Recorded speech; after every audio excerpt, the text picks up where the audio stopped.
Hello students, a very good afternoon to all of you. तो पिछली video में हमने कुछ फिर से इंपॉर्टेंट कॉन्सेप्ट्स जो हैं वो डिस्कस किए थे। So it is very much advised कि आप पिछली वीडियोस जो हैं वो देख करके आ रहे हो। सो 3 वीडियोस ऑलरेडी अपलोड हो चुकी हैं। आज हम 4th वीडियो जो है वो बना रहे हैं। चलिए पेन पेपर निकाल लीजिए। We are going to discuss a very very important part of the chapter which is refraction through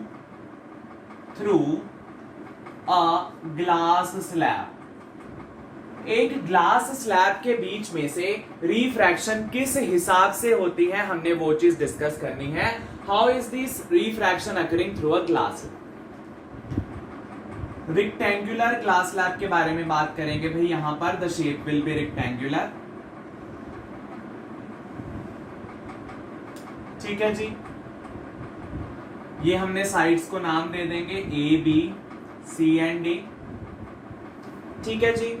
अच्छा, सपोज एक लाइट एंटर की ऑब्लिकली, यहां पर ऑब्लिकली किसी एंगल पर, तो हमने इस सरफेस पे यहां पर नॉर्मल बनाया। We have made a normal. और ऑब्वियसली ये इंसिडेंट रे और नॉर्मल के बीच में जो एंगल है इसको हमने बोला एंगल ऑफ इंसिडेंस आई। इसको हमने बोला एंगल ऑफ इंसिडेंस आई। अब देखो भाई, बाहर वाला मीडियम रेयरर है क्योंकि कौन है, एयर। ये क्या है, ग्लास की स्लैब बनी हुई है, तो ऑब्वियसली अंदर वाला मीडियम क्या हो गया, डेंसर। रे ऑफ लाइट गई रेयरर से denser medium, it will bend towards normal, तो ये नॉर्मल की तरफ बेंड कर जाएगी। और इस एंगल को मैं नाम दे दूंगा भाई, ध्यान से, R1। इस एंगल को मैंने नाम दे दिया R1। ठीक है, चलिए अब यहां पर स्ट्राइक करी तो यहां पर मैंने नॉर्मल बनाया। ये जो एंगल बना इसको मैंने नाम दे दिया R2। ठीक है, अब इस रे के लिए ये एंगल ऑफ इंसिडेंस हो गया, इसको मैंने नाम दे दिया R2। अच्छा, अब रे ऑफ लाइट यहां से बाहर निकलने की कोशिश कर रही है। रे ऑफ लाइट यहां से बाहर निकलने की कोशिश कर रही है। बाहर फिर क्या है, एयर। एयर कौन सा मीडियम है भाई, रेयरर। यानी डेंसर से अब रे ऑफ लाइट बाहर रेयरर मीडियम की तरफ जाने की कोशिश करेगी। So it will move away from normal. अब ये नॉर्मल से दूर जाएगी, क्योंकि हमने पढ़ा था अगर रेयरर से डेंसर तो टुवर्ड्स, अगर डेंसर से रेयरर तो अवे। तो ये गई इससे बिल्कुल ही अवे, अवे फ्रॉम नॉर्मल, ऐसे चलेगी। Ray of light will move away from normal forming this angle as e. इस एंगल को हमने नाम दे दिया E। ठीक है जी, इस एंगल को हमने नाम दे दिया A। चलिए फटाफट से लेबलिंग करते हैं। दिस रे इज इंसिडेंट रे। इस रे को बोलते हैं इंसिडेंट रे। ये वाली रे जो होती है दिस इज रिफ्रैक्टेड रे। ये रे है रिफ्रैक्टेड रे। अब भाई ये भी है तो रिफ्रैक्टेड ही रे, क्योंकि यहां से इसने फिर रिफ्रैक्शन की। लेकिन जब एक रे पूरे सिस्टम से बाहर निकल जाती है, जब एक रे इस पूरे डिवाइस से या इस पूरी जगह से बाहर निकल गई, यानी इसके बाद अब ये दोबारा रिफ्रैक्शन नहीं करेगी, तो इस रे को बोलते हैं हम इमर्जेंट रे। जब ये इस पूरे सिस्टम में बाहर निकल गई और हम दोबारा फिर से इसकी रिफ्रैक्शन करने में इंटरेस्टेड नहीं है, तो ये रे हमारे लिए इमर्जेंट हो जाती है। दिस रे हैज इमर्ज्ड नाउ। अब हम इसके बारे में दोबारा डिस्कशन नहीं करेंगे। तो ऐसी रे इज इमर्जेंट रे। इंसिडेंट रे, रिफ्रैक्टेड रे, इमर्जेंट रे। ठीक है जी, इसके बारे में पता लगा आपको। ठीक है, अब ये वाला एंगल आपको पता है क्या है, एंगल ऑफ इंसिडेंस। ये वाला एंगल ऑफ रिफ्रैक्शन। ये वाला angle of incidence for this much ray, this is angle of emergence. भाई ई याद से रखिएगा, it is angle of emergence. ये होता है एंगल ऑफ इमर्जेंस। ठीक है। अच्छा, अभी मैं आपकी एक कंफ्यूजन दूर कर देता हूं और सिंपल कर देते हैं। भाई देखिए, ये नॉर्मल और ये नॉर्मल पैरेलल है। ये भी नॉर्मल, ये भी नॉर्मल, दोनों एक दूसरे के पैरेलल हैं। ये वाला नॉर्मल, ये वाला नॉर्मल। ये जो बीच वाली रे यहां से लेकर के यहां तक है, ये क्या हो गई इनके बीच में, ट्रांसवर्सल। ये रे इनके बीच में क्या हो गई, ट्रांसवर्सल। दो पैरेलल, ये ट्रांसवर्सल। ये एंगल और ये एंगल क्या होते हैं, जो मैंने डायग्राम में लिखे हैं R1 and R2। R1 and R2। क्या ये ऑल्टरनेट एंगल्स हैं? बिल्कुल, दीज आर ऑल्टरनेट एंगल्स, मतलब R1 और R2 एक ही हैं, ठीक है। So R1 equals to R2 equals to R, तो इसको R1 R2 लिखने की बजाय आप सिंपली R भी लिख सकते हैं, ठीक है। This parallel this transversal interior alternate angles, तो ये R और ये R क्या है? सेम। तो अब आपके पास है angle of incidence, angle of refraction और एंगल ऑफ इमर्जेंस, ठीक है। इस तरीके से रे ऑफ लाइट आकर के बाहर जाएगी। अच्छा, अब हमें एक इंपॉर्टेंट टर्म सुननी है, that term is known as lateral displacement. बहुत ही इंपॉर्टेंट टर्म है लेटरल डिस्प्लेसमेंट। लेटरल डिस्प्लेसमेंट वो चीज है जो हमें बताती है कि रे कितने डिस्टेंस शिफ्ट हो गई, कितना डिस्टेंस डिस्प्लेस हो गई इस ग्लास स्लैब के पड़े होने की वजह से। ये क्या बोल रहा हूं? ये ग्लास स्लैब की वजह से कितना डिस्टेंस रे जो है वो डिस्प्लेस हो गई, उसके बारे में जो चीज बताती है वो है lateral displacement. This is lateral displacement. इसको आप स्मॉल डी के साथ भी रिप्रेजेंट कर सकते हैं या सिंपली इसको एल डी बोल देते हैं। L D is lateral displacement. अच्छा, अब क्या बोला मैंने कहा अगर ये चीज ना पड़ी हो, अगर ग्लास की स्लैब ना पड़ी हो, तो बताइए रे का पाथ क्या होगा। ध्यान से सुनिए, अगर ये स्लैब ना पड़ी होती तो ये रे आती और मैं ये भी इरेज कर रहा हूं, ये रे आती और ऐसे चली जाती। भाई अगर ग्लास स्लैब नहीं पड़ी होती तो ये रे ऐसे चली जाती इसके बाद, ऑब्वियसली, क्योंकि कोई रिफ्रैक्शन ना होती, कोई बेंडिंग ना होती, जैसे आ रही है वैसे चली जाती, ठीक है। लेकिन इस ग्लास स्लैब के यहां पर पड़े होने की वजह से इसकी रिफ्रैक्शन हुई और इसने अपना पाथ बदल लिया। इसने यहां से यहां पर जानी चाहिए थी अगर स्लैब ना होती, लेकिन ये कहां से बाहर निकल रही है? यहां पर।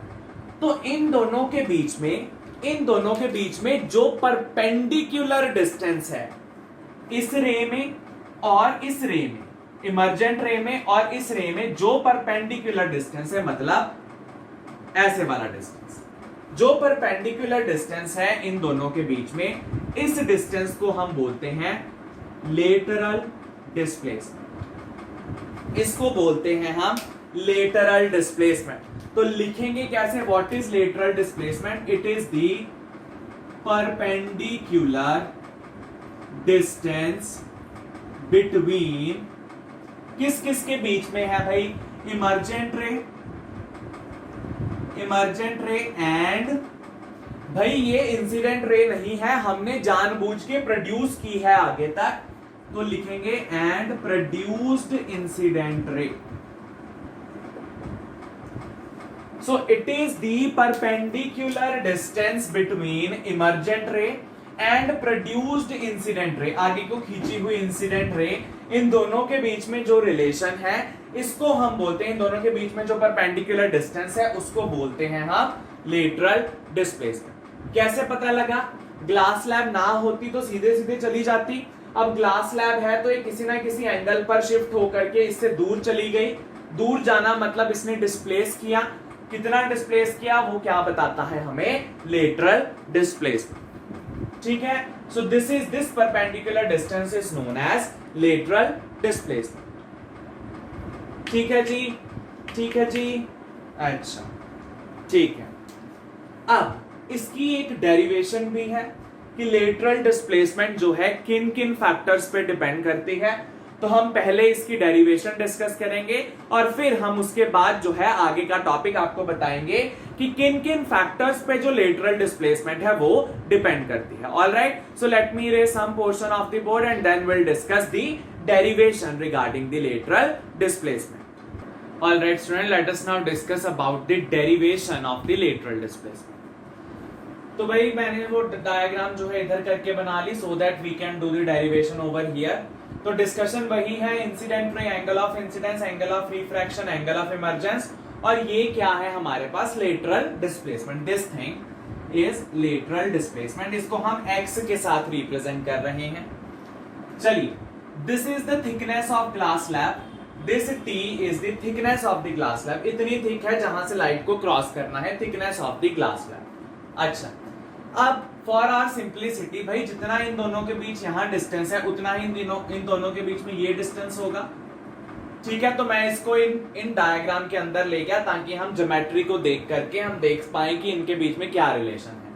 जितना डिस्टेंस ये उतना ही डिस्टेंस ये होगा, पर ये भी पता है कि ये क्या है, perpendicular. This distance is also perpendicular distance.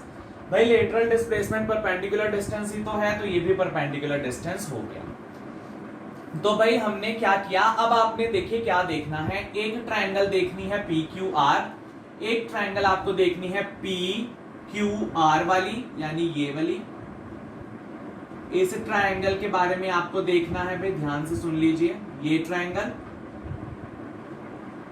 और एक हमें देखेंगे ट्रायंगल पी आर और एस। ये दो ट्रायंगल देखनी है, पी क्यू आर और पी आर एस, ये दो ट्रायंगल्स, ठीक है। एक ये वाली ट्रायंगल देखनी है, एक ये वाली ट्रायंगल देखनी है, ठीक है। चलिए, in triangle P Q R, अगर हम पी क्यू आर वाली ट्रायंगल देखते हैं, इसमें आप फाइंड आउट कीजिए what is the value of cos R. इस ट्रायंगल में कॉस आर की वैल्यू देखिए, ऑब्वियसली ये नॉर्मल था तो ये परपेंडिकुलर होगा, तो इस ट्रायंगल में ट्रिग्नोमेट्री लगा सकते हैं बिकॉज 90 डिग्री का एंगल है। कॉस आर होता है हमारे पास base by hypotenuse, base by hypotenuse. So base क्या हुआ भाई इसमें, what will be the base, base will be P Q, hypotenuse क्या होगी पी आर। फटाफट से आप इसको रीचेक कीजिए, cos r is base which is pq and hypotenuse is this pr। pq क्या है भाई, जितना pq डिस्टेंस है उतनी ही थिकनेस है, जितना pq डिस्टेंस है वही तो थिकनेस है, तो pq को मैंने लिख दिया thickness t divided by pr। तो cos r की वैल्यू क्या आ गई, cos r की वैल्यू हमारे पास आ गई t बाय pr। इसको नंबर 1 दे दीजिए, cos r आ गया हमारे पास t बाय पी आर। अच्छा, दूसरी ट्रायंगल देखें, इन ट्रायंगल पी आर एस। भाई अब हम अगली ट्रायंगल देख रहे हैं पी आर एस। इसमें हमें ये एंगल चाहिए, इसमें हमें ये एंगल चाहिए। तो भाई देखिए, ये वाला अगर एंगल पूरा आई है तो ये वाला एंगल पूरा भी क्या होगा, आई, वर्टिकली ऑपोजिट एंगल। ये आई है तो ये पूरा एंगल भी तो आई है, और इतना सा इस एंगल का पार्ट आर है, तो ये एंगल कितना रह गया भाई, आई माइनस आर। ये पूरा एंगल आई, इसमें से मैंने आर माइनस कर दिया, तो क्या बच गया, आई माइनस आर। अब इस ट्रायंगल से आप निकालिए sine of I minus R, मतलब साइन की वैल्यू बताइए इस ट्रायंगल में क्या आएगी। साइन होता है परपेंडिकुलर बाय हाइपोटेन्यूज, ये होता है परपेंडिकुलर बाय हाइपोटेन्यूज। इस ट्रायंगल में पीआरएस में परपेंडिकुलर क्या है, आरएस। परपेंडिकुलर क्या है, आरएस। भाई इस ट्रायंगल में देखिए परपेंडिकुलर क्या है, आरएस। हाइपोटेन्यूज अगेन क्या होगी यहां पर, पी आर। हाइपोटेन्यूज क्या होगी यहां पर, पी आर।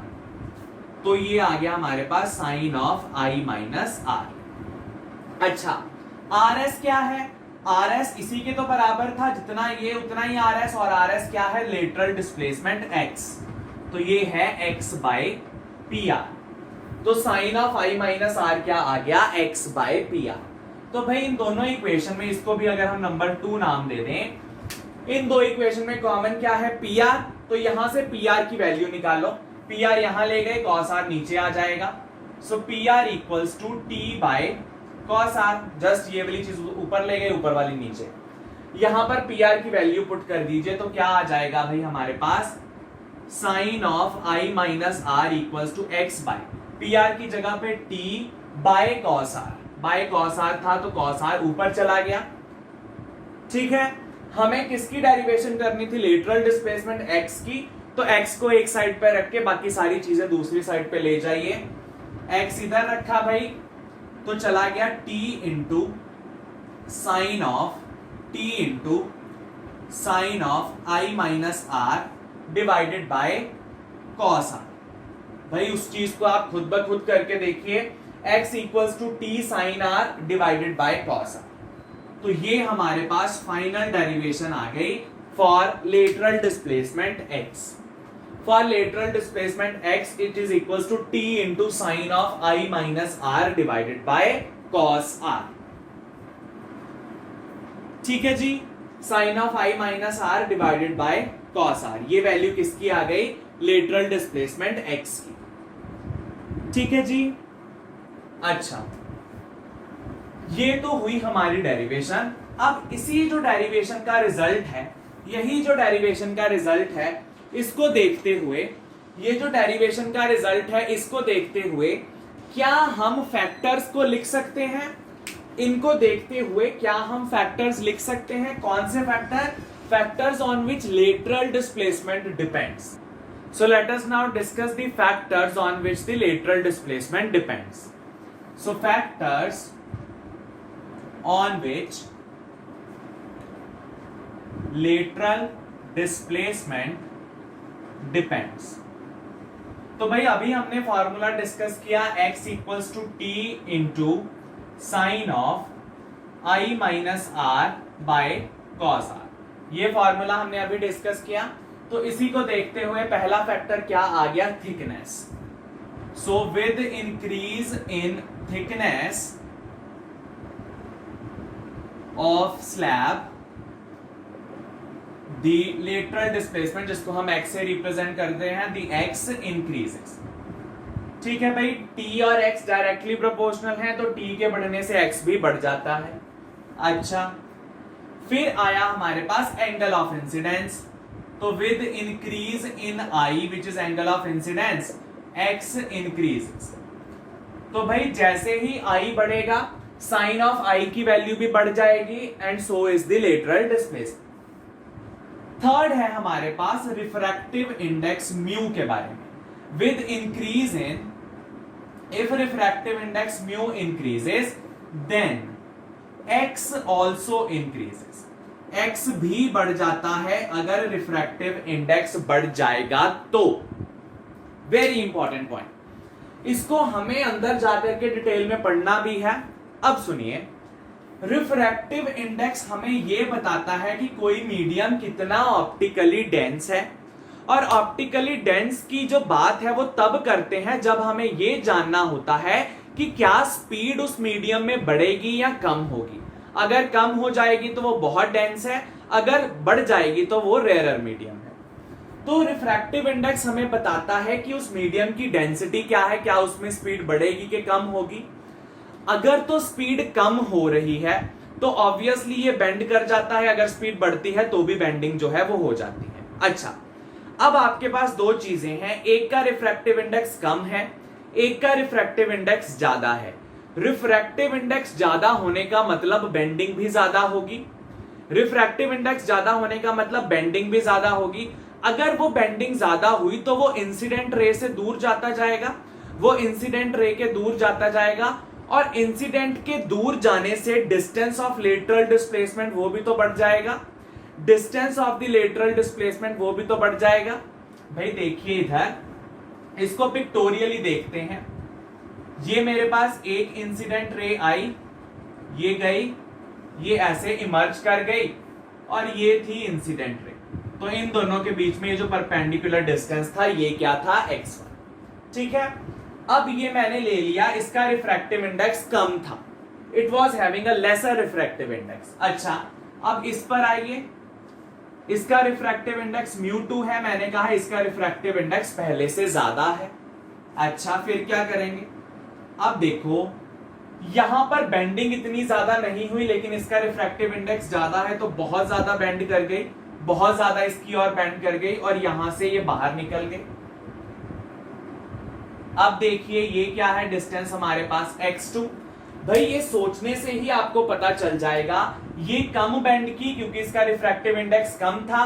रिफ्रैक्टिव इंडेक्स कम मतलब स्पीड इतनी ज्यादा कम नहीं होगी, इसका रिफ्रैक्टिव इंडेक्स ज्यादा तो स्पीड बहुत कम हो जाएगी, तो बहुत ज्यादा बेंड कर जाएगी। बहुत बेंड की तो यानी इंसिडेंट रे से दूर चली गई, और दूर चली गई तो लेटरल डिस्प्लेसमेंट जो है वो भी इंक्रीज कर गया। यानी कि अगर रिफ्रैक्टिव इंडेक्स कम, ये दूर कम जाएगी, कम लेटरल डिस्प्लेसमेंट, रिफ्रैक्टिव इंडेक्स ज्यादा तो बहुत ज्यादा बेंड कर जाएगी और लेटरल डिस्प्लेसमेंट ज्यादा।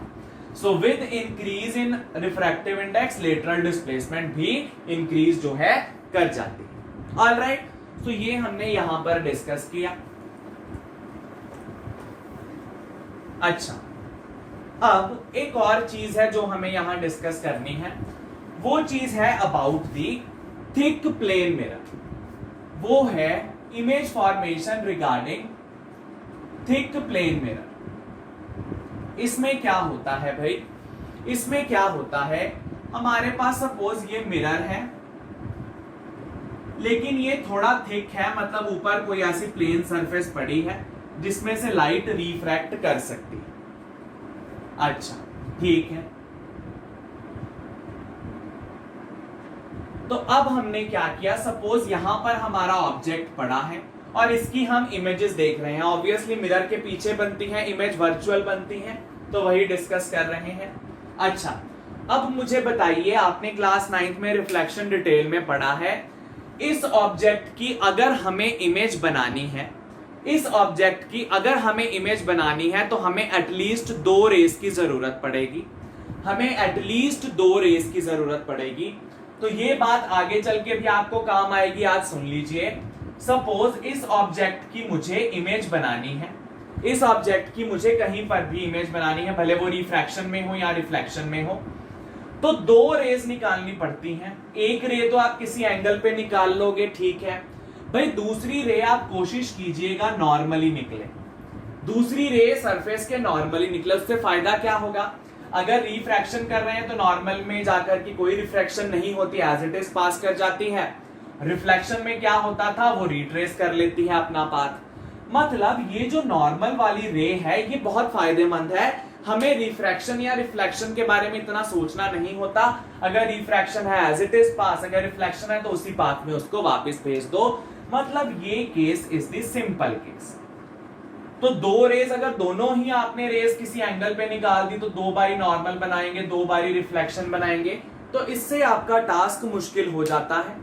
तो एक रे हम ऐसी ले लेते हैं जो कि नॉर्मली स्ट्राइक करे, ठीक है जी, एक रे किसी एंगल पर, दूसरी नॉर्मल। अच्छा, अब देखो, इस ऑब्जेक्ट की एक रे मैंने नॉर्मली निकाल के इस सरफेस पे स्ट्राइक, इस सरफेस पे स्ट्राइक की, ये इसकी थिकनेस है इसलिए इसको थिक प्लेन मिरर बोल रहे हैं, ये इसकी थिकनेस। अब ये जो सरफेस ऊपर वाली है ये है रिफ्रैक्टिंग सरफेस,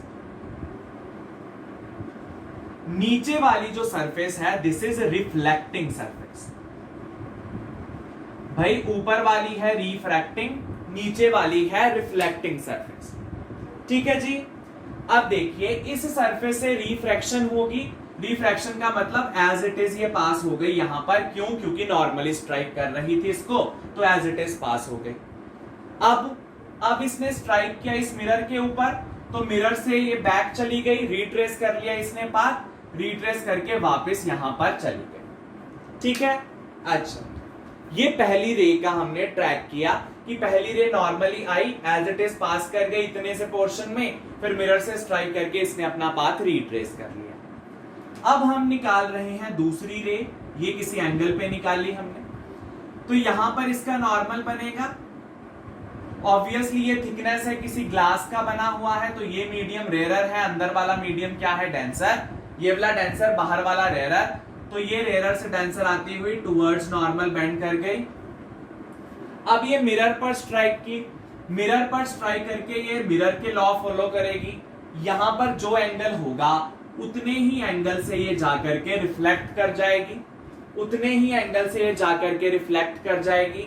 अगर इसने रिफ्लेक्शन की तो ये रिफ्लेक्ट करके इस सरफेस पे स्ट्राइक करेगा। अब ये जा रहा है डेंसर से रेयर मीडियम में, तो ये मूव करेगा अवे फ्रॉम नॉर्मल, लीजिए ये नॉर्मल से दूर मूव कर गया, ये नॉर्मल से दूर मूव जो है वो कर गया, ठीक है।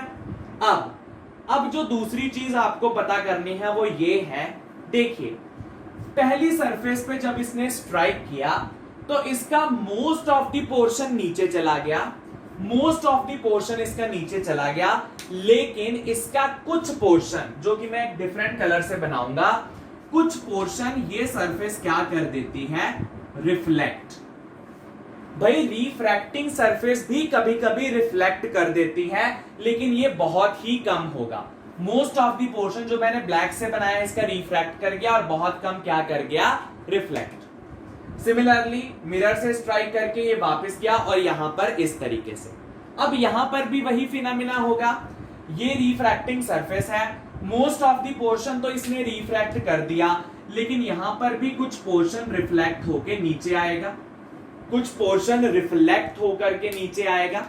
ये जो मैंने रेड से बनाया है ये बहुत कम पोर्शन होगा, लेकिन होगा जरूर। अच्छा, अब एक रे यहां थी, दूसरी रे यहां पर जाकर के यहां गई, यहां पर जाकर के यहां गई, तो इसकी वजह से इसकी पहली इमेज बनेगी यहां पर। भाई इमेज बनाने के लिए हम दोनों रेस को पीछे प्रोड्यूस कर देते हैं, इस रे को भी पीछे प्रोड्यूस किया, इस रे को भी। यहां बनी इमेज I1, यहां बनी हमारे पास इमेज I1। अच्छा आगे चलते हैं, यहां पे स्ट्राइक की तो मिरर ने वापस इसको भेजा और भेज करके यहां से ये बाहर निकली, यहां से ये बाहर निकली। दूसरी इमेज बनेगी इसकी वजह से, क्योंकि ये सिस्टम से अब बाहर निकल गई तो ये इमेज बनाएगी, यहां पर बनेगी इमेज I2। ठीक है, यहां पर बनेगी इमेज I2। अब तीसरी के बारे में बात करते हैं। भाई देखो ये रेड वाली यहां से क्या कर जाएगी, रिफ्लेक्ट होने के बाद ये थोड़ी सी इधर गई, कुछ पोर्शन इसका फिर से नीचे को आ गया। ठीक है, इसकी वजह से भी एक इमेज बनेगी, कौन सी भाई, I3। बस ऐसे करते करते बहुत सारी इमेजेस बनती हैं, लेकिन हमें इन्हीं से लेना देना है। अच्छा, अब वो पूछते हैं कि इन तीनों इमेजेस में से ब्राइटेस्ट इमेज कौन सी है, ब्राइटेस्ट इमेज कौन सी होगी, ये पूछ रहे हैं। What will be the brightest image. तो देखो भाई ध्यान से इसका मैकेनिज्म समझते हैं क्या हो रहा है। सपोज 100% लाइट आई, 100% लाइट आई, तो पहले यहां पर 90% सपोज कीजिए अंदर चली गई और 10% रिफ्लेक्ट हो गई, 10% रिफ्लेक्ट हो गई, 90% अंदर चली गई। तो पहली जो इमेज बन रही है ये किसकी बैक प्रोडक्शन से है, 10% ऑफ लाइट। ये किसकी वजह से है, this is due to 10% intensity of the light. अच्छा अब आगे बढ़ते हैं, 90% यहां गई और 90% ही मिरर ने रिफ्लेक्ट कर दिया, 90 गई, 90 ही मिरर ने रिफ्लेक्ट कर दिया। इस 90 में से मोस्ट ऑफ द पोर्शन इसका बाहर निकल गया, क्योंकि रिफ्रैक्शन मेन फिनोमिना है जो यहां पर होना है। सो 90 में से लेटस से 80% बाहर निकल गया और 10% रिफ्लेक्ट हो गया। भाई जो सरफेस रिफ्रैक्शन करती है वो रिफ्लेक्शन बहुत कम करेगी, तो इसने सिर्फ 10% ही रिफ्लेक्शन की, बाकी मोस्टली ये रिफ्रैक्ट कर गई। अब जो दूसरी इमेज बन रही है वो 80% की रिफ्रैक्शन से बन रही है। अच्छा आगे चलो, अब भाई 10% अंदर गई, 10% ही बाहर जाने की कोशिश कर रही। अब रिफ्रैक्टिंग सरफेस में क्या हुआ, 8% जो है बाहर चली गई, 2% जो है अंदर आ गई, 2% अंदर आ गई। भाई बहुत कम रिफ्लेक्ट हो पाएगी क्योंकि ये रिफ्रैक्टिंग सरफेस है, most of the light refract कर गई, बहुत कम अंदर आई। ये जो तीसरी इमेज बन रही है इसकी वजह से वो कितने परसेंट लाइट की वजह से बन रही है, 8%। तो मुझे इन्हीं परसेंटेजेस के बेस पे बता दीजिए कौन सी इमेज है जो वो ब्राइट होगी। ऑब्वियसली जो बहुत ज्यादा परसेंट ऑफ लाइट से बन रही है वही इमेज ब्राइटेस्ट होगी। तो फर्स्ट, सेकंड और थर्ड में से कौन सी इमेज ब्राइटेस्ट होगी, सेकंड। सो ये हमेशा क्वेश्चन आता है, why second image is brightest. वो इसलिए पहली इमेज तो बन रही है रिफ्लेक्शन होने की वजह से। कौन सी सरफेस से रिफ्लेक्शन हो रही है, रिफ्रैक्टिंग सरफेस से। भाई जो बंदा रिफ्रैक्ट करने में माहिर है वो कितनी को लाइट रिफ्लेक्ट करेगा, बहुत कम। तो बहुत कम पोर्शन से पहली इमेज बन रही है। सेकंड इमेज बन रही है ड्यू टू प्योर रिफ्रैक्शन, 80% जो रिफ्रैक्ट की उसकी वजह से बनी, तो इसकी इंटेंसिटी ज्यादा होगी। आगे चलते चलते इसके नीचे तो इंटेंसिटी वैसे ही कम हो जाएगी, क्योंकि मोस्ट ऑफ द एनर्जी जो है वो आगे लॉस हो गई और बहुत कम जो है वो अंदर ट्रैवल कर रही है। तो बाकी की तो बात ही नहीं। फर्स्ट और सेकंड में से कौन सी इमेज ब्राइटेस्ट होती है? सेकंड। इसका हमने मैकेनिज्म आपको बता दिया, ठीक है जी। So this was all about the thick plane mirror. ये हमने थिक प्लेन मिरर के बारे में आपको अच्छी तरह से डिस्कशन करके बता दिया। अच्छा, अब क्या, अब ना एक क्वेश्चन है जो हमें पिछली वीडियो में डिस्कस करना चाहिए था, लेकिन हम यहां पर डिस्कस कर रहे हैं। उसके लिए कुछ कॉन्सेप्ट है, वो सुन लीजिए क्या है। हमने ये चीज सुनी हुई है एज विबग्योर। ये जो विबग्योर है, इसमें कलर अरेंज होते हैं एक पैटर्न में। क्या पैटर्न होता है? They are arranged in the order of increase in wavelength. Increase in wavelength यानी कि रेड की वेवलेंथ ज्यादा, वायलेट की वेवलेंथ कम। यानी कि ये इस तरीके से अरेंज है विबग्योर कि रेड की वेवलेंथ ज्यादा, वायलेट की वेवलेंथ कम। अच्छा, अभी मैंने आपको थोड़ी देर पहले जब हमने लेटरल डिस्प्लेसमेंट की बात की थी, मैंने आपको कहा था जिसका रिफ्रैक्टिव इंडेक्स ज्यादा होता है वो मोर बेंड करता है, इसीलिए तो उसकी जो लेटरल डिस्प्लेसमेंट है बढ़ जाती है। जितना रिफ्रैक्टिव इंडेक्स ज्यादा मतलब उतना वो बेंड कर चुका है। तो इसमें वो आपको एक क्वेश्चन दे रहा है। ये आपके पास एक ग्लास स्लैब है, ये ऊपर वाली सरफेस है उसकी AB। इसमें दो रे ऑफ लाइट आ रही हैं, एक रेड की है, एक वायलेट की है। दोनों का एंगल ऑफ इंसिडेंस जो है वो सेम है। तो बताइए क्या दोनों का एंगल ऑफ रिफ्रैक्शन भी सेम होगा? होगा तो R1 इक्वल टू R2 लिख दीजिए, नहीं तो बताइए R1 ज्यादा है कि R2। ठीक है, इसको 1 मान लीजिए, इसको 2। तो बताइए ये I1 और I2 तो सेम है भाई। अब मुझे बताइए जो R1 और R2 बनेगा क्या वो सेम होंगे कि नहीं? अब देखो भाई, हर एक कलर अपना अपना रिफ्रैक्टिव इंडेक्स उठाता है। हर एक कलर का अपना अपना रिफ्रैक्टिव इंडेक्स होता है। चलिए, तो क्या आपने एक रिलेशन पिछली वीडियो में देखा था, lambda dash equals to lambda by mu? ये हमने पिछली वीडियो में देखा, lambda dash equals to lambda by mu. और तब मैंने आपको ये भी बताया था lambda dash is inversely proportional to mu. ये भी लिख सकते हैं क्योंकि ये तो कांस्टेंट है, पीछे से आ रहा है, ये तो कांस्टेंट रहेगा। यानी जिसकी वेवलेंथ ज्यादा होगी उसके लिए रिफ्रैक्टिव इंडेक्स कम हो जाएगा क्योंकि इनवर्सली प्रोपोर्शनल है, और जिसके लिए लैम्डा कम उसके लिए रिफ्रैक्टिव इंडेक्स ज्यादा। तो देख लीजिए, लैम्डा रेड के लिए ज्यादा है तो रिफ्रैक्टिव इंडेक्स रेड का कम होगा, रिफ्रैक्टिव इंडेक्स वायलेट का ज्यादा होगा। भाई यहां रेड का वेवलेंथ ज्यादा है तो रेड के लिए म्यू की वैल्यू कम होगी। म्यू वायलेट का क्यों ज्यादा हुआ? क्योंकि लैम्डा क्या है इसकी कम। जिसकी लैम्डा कम उसका म्यू ज्यादा, हमें ये रिलेशन बता रहा है। अच्छा, रेड का म्यू ज्यादा, रेड का म्यू कम होने का मतलब है ये लेस बेंड करेगा, और ज्यादा वायलेट का है तो ये मोर बेंड करेगी, ये मोर बेंड करेगी। आइए बनाते हैं। रेड ने लेस बेंड करना है तो इसने लेस बेंड किया, ये आ गया इसका R1। वायलेट का म्यू ज्यादा है तो मोर बेंड करेगी, ज्यादा बेंड करी, तो ये आ गया भाई इसका R2।